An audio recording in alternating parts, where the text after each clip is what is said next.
Ship शुरू हुए हैं जनवरी से। मार्केट में जब एक्सेस हो गई गंदम की तो मार्केट जो क्रैश हो गई।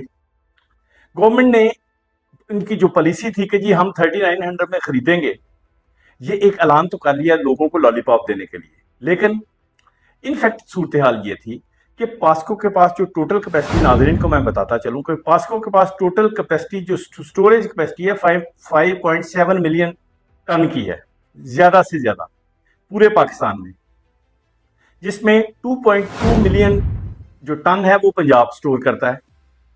अब जो बाहर से गंदम आई है, कुछ इनके पास पहले पड़ी हुई थी, कुछ इन्होंने बाहर से मंगवा ली। अब ये हो गया कि स्टोरेज कैपेसिटी फिल हो गई, पंजाब में एक दाना रखने की जगह नहीं है।